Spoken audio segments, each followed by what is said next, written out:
नमस्कार मित्रांनो, winning age स्टडीजमध्ये तुम्हा सर्वांचं स्वागत आहे. मित्रांनो, मेगा भरतीची सुरुवात झालेली आहे आणि त्यामधील ही आजची आपली दुसरी ॲडव्हर्टिजमेंट असणार आहे आणि ही ॲडव्हर्टिजमेंट असणार आहे सार्वजनिक बांधकाम विभाग PWD भरती संदर्भात. आपण पाहूयात ही ॲडव्हर्टिजमेंट.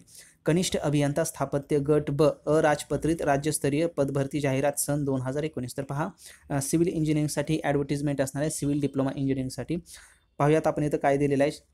महाराष्ट्र शासनाने अधीक्षक अभियंता मुंबई सार्वजनिक बांधकाम मंडळ मुंबई यांना नोडल अधिकारी म्हणून प्राधिकृत केल्यानुसार कनिष्ठ अभियंता या संवर्गाची रिक्त पदे भरण्यासाठी हे ॲडव्हर्टिजमेंट किंवा अर्ज मागवण्यात येत आहेत. तुम्ही ऑनलाईन पद्धतीने अर्ज भरावयाची सुविधा महापरीक्षा.gov.in या संकेतस्थळावर उपलब्ध आहे. तुम्ही अधिक माहिती देखील या संकेतस्थळावर पाहू शकताय. आपण पाहूयात परीक्षेचे वेळापत्रक. तर पहा, ऑनलाईन अर्ज व शुल्क भरण्याचा कालावधी 5 जानेवारी 2019 ते 25 जानेवारी 2019 पर्यंत तुम्ही फॉर्म भरू शकताय. परीक्षेच्या वेळापत्रकाचा तपशील महापरीक्षा पोर्टलवर प्रसिद्ध करण्यात येईल. आणखीन हा प्रसिद्ध करण्यात आलेला नाही, लवकरच हा प्रसिद्ध करण्यात येईल की परीक्षा कोणत्या दिनांकाला असेल वगैरे.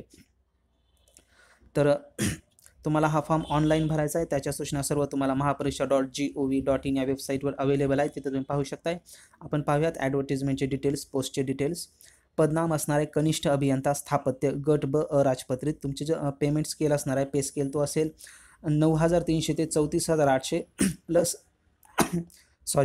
प्लस ग्रेड वेतन 4,300 आणि उपलब्ध पदसंख्या आहे ती एकूण 405 पदे आहेत. विद्यार्थी मित्रांनो, पहा, सिव्हिल डिप्लोमासाठी 405 पदे, एकूण 405 पदे. ओपनसाठी आहेत 219 पदे. बाकीचे तुम्ही पाहून घ्या कसे आहेत ते. कर्णबधिरासाठी 6 पदे आणि अस्थिव्यंगसाठी 6 पदे. ओके. शैक्षणिक अर्हता पाहून घेऊयात आपण. शैक्षणिक पात्रता. उमेदवाराची खालील नमूद केलेली शैक्षणिक पात्रता जाहिरातीच्या दिनांकास पूर्ण असणे आवश्यक आहे, हे महत्त्वाचं आहे. कनिष्ठ अभियंता स्थापत्य गट ब अराजपत्रित. एज लिमिट असणार आहे 18 वर्षे ते 38 वर्ष. आणि पहा, क्वालिफिकेशन काय, तर उमेदवाराने शासनाने मान्यता दिलेली 3 वर्षे कालावधीची स्थापत्य अभियांत्रिकीमधील पदविका, डिप्लोमा इन सिव्हिल इंजिनिअरिंग किंवा तिच्याशी समतुल्य म्हणून मान्यता मिळालेली अशी इतर कोणतीही पात्रता धारण केलेली असावी. वयोमर्यादेतील सवलत पहा. ओपनसाठी 38 आणि कमाल वय असणार आहे. ओपनसाठी किमान वय 18 आणि कमाल वय 38. मागासवर्गीय 18 आणि 43. खेळाडू 18 आणि 43 आणि दिव्यांग अपंगसाठी 18 आणि 45. मिळणारी उपलब्ध किंवा वेतनश्रेणी आपण सांगितलेलीच आहे, परत एकदा पाहूयात. कनिष्ठ अभियंता स्थापत्य गट ब अराजपत्रित. वेतनश्रेणी 9,300 ते 34,800 प्लस ग्रेड वेतन 4,300 6व्या वेतन आयोगानुसार. पहा, हे 6व्यानुसार आहे. वेतन म्हणजे ज्यावेळेस तुम्हाला 7th पे लागू होईल त्यावेळेस तुमचं पेमेंट आणखीन वाढू शकतं. वेतन अंदाजित तुम्हाला सुरुवातीचे मूळ वेतन 10,100 प्लस ग्रेड वेतन 4,300 एकूण 14,400 प्लस इतर भत्ते. पदोन्नतीची संधी तर कार्यकारी अभियंता म्हणजे एक्झिक्युटिव्ह इंजिनियर या पदोन्नती साखळीतील पदापर्यंत. ओके. नेमणुकीच्या सर्वसाधारण अटी तर उमेदवार हा महाराष्ट्रातील रहिवासी असावा. मराठी भाषेचे ज्ञान आवश्यक. ह्या सर्वसाधारण अटी आहेत. आपण आता परीक्षेचे स्वरूप पाहूयात. पहा, ऑनलाईन परीक्षा असणार आहे आणि स्थापत्य अभियांत्रिकी पदविका अभ्यासक्रमावर इंग्रजी भाषेमध्ये क्वेश्चन येतील आणि ते असतील एकूण 75 क्वेश्चन, 75 प्रश्न आणि गुण असतील 150, म्हणजे प्रति प्रश्न 2 गुण. सामान्य ज्ञानावर असतील तुम्हाला एकूण 25 प्रश्न आणि त्याच्यावर 50 गुण असतील. तर पहा, 75 प्रश्न तुम्हाला सिव्हिल इंजिनिअरिंग संदर्भात आणि 25 क्वेश्चन सामान्य ज्ञानावर, ज्याच्यामध्ये की मराठी, इंग्रजी, सामान्य ज्ञान, बुद्धिमत्ता चाचणी असे विषय असतील. एकूण 100 प्रश्न आणि एकूण 200 गुण असतील. तर MCQ टाईप असेल. इथे एक महत्त्वाची गोष्ट लक्षात घ्या, निगेटिव्ह किंवा नकारात्मक गुणपद्धत मार्क सिस्टम अवलंबली जाणार नाही. महत्त्वाचं आहे, तुम्ही सर्व क्वेश्चन सोडवले पाहिजेत. तर सिव्हिल इंजिनिअरिंगचा सिलेबस तुम्हाला इथे दिसतोय, तर तुम्ही पाहून घ्या तुमचा सिव्हिल इंजिनिअरिंगचा. आणि खाली जो दिलेला आहे तो आहे GS किंवा जनरल स्टडीजचा सिलेबस. सामान्य ज्ञान, इंग्लिश, मराठी, सामान्य ज्ञान आणि बुद्धिमत्ता चाचणी. तर इथे हा सिलेबस दिलेला आहे, तुम्ही पाहून घेऊ शकतात. याच्यातील जो GSचा सिलेबस आहे त्याच्या सिलेबसची जी बुक लिस्ट आहे ती आपण तुम्हाला डिस्क्रिप्शनमध्ये दिलेली आहे, तिथून जाऊन तुम्ही ती खरेदी देखील करू शकताय.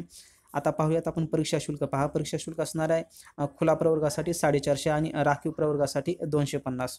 तुम्ही ऑनलाईन देखील हे सर्व भरू शकताय. ऑनलाईनच भरायचं आहे, ऑनलाईन देखील नाही, ऑनलाईनच भरायचं आहे तुम्हाला सर्व. अर्जातील माहिती वगैरे व्यवस्थित द्या, काही चुकू नका. आणि जे काही तुम्ही फॉर्म वगैरे भरता त्याच्या प्रिंटआउट काढून ठेवा. तुमचं जे काही मेल ID असेल, तुमचा पासवर्ड असेल, ते व्यवस्थित जपून ठेवा. या बाकीच्या सूचना आहेत, आपण पाहून काही महत्त्वाचं आहे का याच्यामध्ये. सर्व आरक्षण याद्या देखील लागू आहेत, महिलांचं आरक्षण, अनाथ आरक्षण वगैरे. तर पाहूयात आणखीन काय राहिलं तर आहे नाही ना आपल्याकडून काही. तर मित्रांनो, ही पूर्ण ॲडव्हर्टिजमेंट आपण पाहिली. ही ॲडव्हर्टिजमेंट होती सार्वजनिक बांधकाम विभाग मुंबई भरती संदर्भात. तर या संदर्भात काही नवीन अपडेट्स आले तर ते आम्ही तुमच्यापर्यंत पोहोचवणार आहोतच. तुम्हाला ही ॲडव्हर्टिजमेंट आम्ही आमच्या टेलिग्राम चॅनलवर देखील उपलब्ध करून दिलेले आहे, तिथं तुम्ही ती पाहू शकता. आणि याच्या सर्व लिंक्स आम्ही तुम्हाला डिस्क्रिप्शनमध्ये दिलेले आहेतच. आजच्या सेशनपुरते एवढेच. थँक्स. तुम्ही फॉलो करू शकता आम्हाला टेलिग्रामवर देखील. टेलिग्रामवर हे आपले खालील चार चॅनल उपलब्ध आहेत, ते तुम्ही फॉलो करू शकता. पहिला चॅनल आहे आपला MPSC अड्डा विनिंग एज स्टडीज. या चॅनलवर तुम्हाला MPSC रिलेटेड अपडेट्स देण्यात येतील. दुसरा चॅनल आहे वी जॉब अलर्ट सर्व्हिस, येथे फक्त जॉब अपडेट्स मिळतील तुम्हाला. तिसरा चॅनल आहे जिंदगी आणि बरंच काही MPSC मराठी मोटिवेशन. या चॅनलवर तुम्हाला motivational quotes, success stories, comedy videos आणखीन बरंच काही मिळणार आहे, जे की तुम्हाला नक्कीच आवडणार आहे. आणि आपला पुढचा चॅनल आहे फक्त मेगा भरती रिलेटेड, जो की आहे मेगा भरती. तुम्हाला त्याचं पूर्ण नाव इथे दिसते, मेगा भरती किंवा महाभरती या नावाने तुम्ही सर्च करू शकता. या चॅनलवर मेगा भरती संदर्भात अपडेट्स दिले जातील. तुम्ही हे चॅनल जॉईन करू शकता. अर्थात याच्या लिंक्स आम्ही तुम्हाला डिस्क्रिप्शनमध्ये दिलेले आहेतच, तिथे जाऊन तुम्ही हे चॅनल जॉईन करू शकता. तुम्हाला जर आपला आजचा व्हिडिओ आवडला असेल तर नक्कीच लाईक, शेअर आणि सबस्क्राईब करायला विसरू नका. विनिंग एज स्टडीजला आजच्या सेशनमध्ये एवढंच. आपण पुन्हा भेटूयातच एका नवीन व्हिडिओसह. Thanks for watching this video. जय हिंद, जय महाराष्ट्र.